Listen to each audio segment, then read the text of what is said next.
Honourable Prime Minister, Honourable Members of Parliament, ladies and gentlemen. First and foremost, I would like to again welcome the Honourable Prime Minister and thank him for being able to join us. And again, we reiterate how happy and excited that he's here with us and looking well, and for the role that is before us, and also his decisive leadership over our nation at this difficult time. I'd also like to thank the Honourable Minister for Economy for the budget.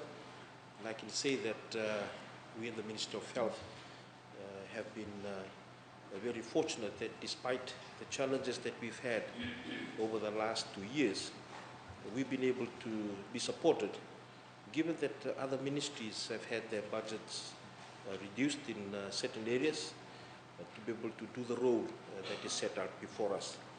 So certainly over the last 2 years, our main focus has been on the COVID response and also on the vaccination campaign.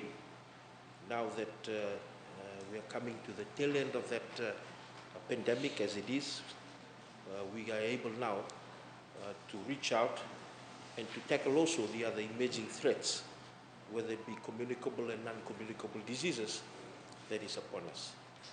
Mr. Speaker, sir, at the outset, I would like to commend again the government's move in re-establishing the overtime pay for all civil servants and Band E and for the nurses. They have been at the front line. They are the spine and the bow and the skeleton of the health system. And I have heard last night that all throughout the country they have been very happy. Not only that, but maritime and rural allowance has been restored when this budget will be passed. Honourable Speaker, also the meal allowances, and this has also been well received. And the Minister for Economy had alluded that when these allowances and overtime was withheld in that budget speech, that all of us were indeed sacrificing, including us in this Parliament, with salary cuts, and they were done to be able to support the nation during that difficult time. And so we are thankful for that allowances to be brought back, and it will support them, and also the fact that appropriation has been set aside to be able to reward those who have been at the front line, those who have been working hard, those who have been working 24/7 some days, whilst the rest of us were contained in our own homes throughout that time until now. We have been very fortunate that recently we've been able to give leave to a lot of our staff, and they are now coming back refreshed at the work that's before us. Honourable Speaker, the GP scheme has become very, very important. It's important because it increases again the access to primary healthcare services. We are fortunate, and again like to thank the Minister for Economy and the Honourable Prime Minister for setting aside appropriation, not only to continue the scheme, but also to increase the number of general practitioners, and more importantly, the work that they can do, such as blood tests, tests for diabetes, tests for ECG, nebulizer treatment. As we know, some of our people, when they front up to the nearest general practitioner, they may have an asthmatic attack. And now that's actually being paid for and subsidized by government. And this is something that all of us should be very happy with, that our people will be able to be provided to the next available health facility, whether it be a GP or a health center close to them. And the numbers again have increased, as I've alluded to earlier. The old school way of lining up at a health center is now beginning to go out of the window. The Honourable Minister for Economy had said it in his previous budget address, that we are moving towards having a doctor looking after a person or family, and that's what family medicine is all about.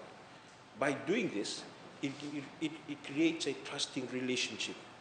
When I worked in New Zealand for 3.5 years, and I know all of you who have worked overseas would have had a private GP that looked after you and looked after your family. And that confidence that you have with your general practitioner allows you to be able to share the most intimate and difficult things that need to be sorted. And that's what this program is beginning to do. And we are very grateful that again, we are able to open it up to a lot more GPs, and also the appropriation of 200,000 to look at having this available also in rural areas, such as Nawaithomba, Malolo, Rasa, Sambeto, Seganga, Riketi, and Nasarawak. Imagine having a general practitioner who's like your family doctor, looking after you in these places. Unprecedented. And again, commend the Minister of Economy for his foresight in supporting this incentive. And this will again continue to strengthen our resolve to have access everywhere, so that we are definitely leaving no one behind. Honorable Speaker, on Sunday, March the 22nd, I had the pleasure of spending the day predominantly with our oral health professionals around the country. And I want to thank them for the work that they've done. And during the pandemic, they were part of the frontliners. A lot of them were being used as swabbers. As we all know, oral health professionals know the anatomy of the oral cavity very well, and they can be trusted. So I thank them on behalf of the Honorable Prime Minister and on behalf of a grateful nation. And this week is National Oral Health Week, and it's being celebrated right across the nation, where free oral health checks are being done. Pleasing to note that in yesterday's budget address, the Honorable Minister of Economy also alluded to the fact that private dental practitioners will now join the GP subsidy scheme. This is another step forward in increasing access to all our people. Not only will they have dental checks, but the ability to deal with acute dental issues. And again, I've begun to receive messages from dentists and oral health professionals, not only in the public sector, but also in the private sector. In our public sector, Honorable Speaker, when a person comes for a dental checkup, it's not like a doctor, where you can see somebody for about 10 minutes. They need an appointment of at least 30 minutes. So on occasions, they may have just 40 rostered for the day, because certainly you need the machines to be up and running, you need the equipment, you might need to anesthetize the mouth before you actually take out the tooth. So you can see that now we'll be able to spread that, and then people can be able to have their dental appointments not only in the public sector, but also in the private sector. Honorable Speaker, the outsourcing of biomedical services will continue to support and streamline operations, and this is a key part of the approach to ensure that the ministry works in tandem with the biomedical services provider.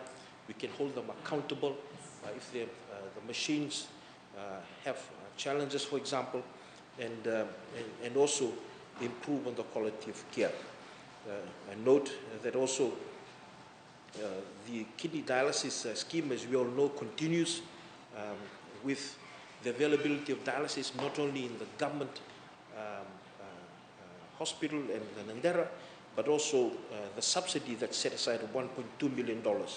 And I'm very thankful for it. Honorable Speaker, the experts, the researchers in nephrologists continue to talk about how we also have to address the preventative measures with kidney dialysis, the work that needs to be done to continue to ensure that we're protecting our kidneys. So whilst these services are available in our 3 main hospitals and also in our Nandera kidney dialysis unit, and also being subsidized in the private dialysis units, the work around the preventative health aspects in preventing chronic renal failure continues, and that is also very important. Honorable Speaker, the free medicine scheme, as alluded by the Minister for Economy, was something that was never there until 2015. And this move has benefited many Fijians. In 2015, 72 medicines were made available for free. Since then, Honorable Speaker, we now have 140 medicines, 136 comprises of medicinal products, and also 4 consumables, mainly wood dressings. We have more and more Fijians registering onto the scheme, and they need to apply through our ministry and simply show they qualify for any of our many social welfare schemes, We've also worked it so that somebody who qualifies for social welfare qualifies for the scheme and also potentially qualifies for the kidney dialysis. So beginning to see that we actually align those three together. The Fiji Pharmaceutical and Biomedical Service Center will launch an improved implementation model for free medicine program beginning next month. And under this new model, participating private pharmacies will dispense listed medications from their own inventory and will be reimbursed by the Ministry of Health and Medical Services. One of the things that we had wanted to do and we couldn't during COVID was actually change the way that we did our systems of logistics. And we are slowly able to transit it. At the moment, they have a new supply chain software called M-Supply, which they are now running. They've also changed the way that they actually deliver, and they do now a door-to-door logistics exercise. Whereas before they were dependent on third parties, such as courier companies, but now they actually do door-to-door. And because of the appropriation that was given in the previous budgets, they now have the transport and the people to be able to do this. Honourable Speaker, I would like to talk about a project that has also been very important, and that is the WASH project that our environment and health officers have been working very hard on. Honourable Speaker, it's been estimated that at least 80% or more of houses that are damaged during a cyclone would also have their WASH damaged, the sanitation damaged significantly. And we've had since Winston 14 severe cyclones. And a lot of them, because of the challenges they had with support they were able to receive from government, they were able to put a roof over their head, some of them struggled with latrines.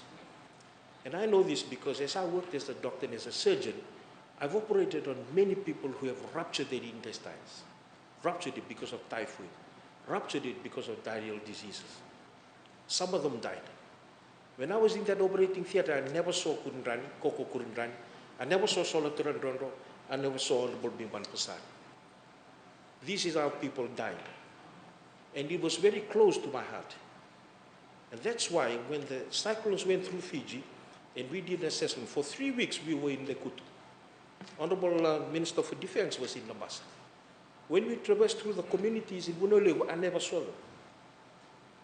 Never met any of the oppositions that's saying opening toilets is a waste of time. Never met any of them. When we had houses, many houses in Kandawa that were damaged, and the facilities were damaged, never saw Sibirasoba there, Honorable Sibirasoba. Never saw him there. Honorable Speaker, what I'm trying to say is very simply, our people went on the ground, they identified the problem, there were typhoid outbreaks, diarrheal outbreaks, leptospirosis outbreaks. They decided this is what needs to be done. We found funding for it. And if you look at the budget book, there's nearly $1 million set aside for WASH. And that's what they've done. What are the numbers? You said Mbua. Let me make it very clear, Honorable Salvatore and Rondo, that a lot of work is being done in Mbua. And if a typhoid outbreak broke out in Mbua, you could be sick. Your life has been protected. Honorable Speaker, let me tell you the numbers. The numbers indicate that with the work that they've done, they've been able to put in 1,286 latrines. These are people who have struggled to put up latrines after the cyclones, in the middle of Vitileo. Navasa, where Kokor Kurundrani and I come from. When there was a leptospirosis outbreak in Ra, and you were making fun of our people walking through, where were you? I was there with them. Went to a village called Nabawai. We hiked for more than an hour. Where were you? Never saw any of you. So why you make those comments? Let me tell you one thing. If somebody gets diabetes, it takes a time, Honorable Speaker, to get diabetes. We have time to deal with the issues. We have time to be able to talk to them and advocate. When somebody gets typhoid today, he can die 2 days later. Somebody gets leptospirosis today, he can die 2 or 3 days later. That's the difference between communicable diseases and non-communicable diseases. So whilst we fight this NCD, we must remember that the emerging threat of communicable diseases can kill people. There's a high mortality from it. It can affect those who have who need to be able to put food on the table. It can affect people who are going to work. It can affect our people who are going to work in areas where visitors might come and intermingle with them. That's why it is so important to deal with all the threats to health. Not only non-communicable diseases, but also communicable diseases. We need to deal with leptospirosis and nip it in the bud. We need to deal with dengue and nip it in the bud. We need to deal with typhoid and nip it in the bud. And they've done magnificent work. To make certain comments such as that is to insult the hard work these environmental health officers have been doing. Some of them have been sleeping in communities, working with them, supporting them. And they've worked very, very hard. So the next time you want to make a comment, think about the sons and daughters of Fiji who work very hard as frontliners for COVID. They'll have to work very hard as frontliners for leptospirosis, typhoid, and dengue. Remember them. Because if you think that you're supporting civil servants, you're not supporting civil servants. They are the ones who carry out the policy of government. They are the ones who are protecting our lives. They are the ones who are putting their lives on the line for us. Honourable Speaker, the opposition and various have criticized the budget, but they have not done so in measured terms. They have not provided viable alternatives that will help create realistic opportunities to reposition the Fijian economy to operate under the new normal. Honourable Salvatore Ronda said, only fools will believe this budget. After yesterday's event, the Facebook went wild with people across this nation saying how good this budget was. And you're saying they're fools? You call the people of our country who say that this is a good budget fools? You're saying they're fools? The criticisms and judgments cannot change the fact that at this juncture, in the Fijian economy, there cannot be a smarter and more responsive budget than this. Mr. Speaker, sir, the government's view that all Fijian families matter and no one gets left behind. No one. My ministry will continue to effectively mobilize its allocated budget and programs to deliver an effective response to the pandemic, tackling other emerging threats, and improve the delivery of medical services. Mr. Speaker, so I know that when Fijians unite, in the face of our challenges, our nation will emerge stronger and better than this, and therefore, Honourable Speaker, I support the 2021-2022 budget revision, and I call on all Fijians to unite and help in the transformation into a more resilient and stronger people and nation. Nabali.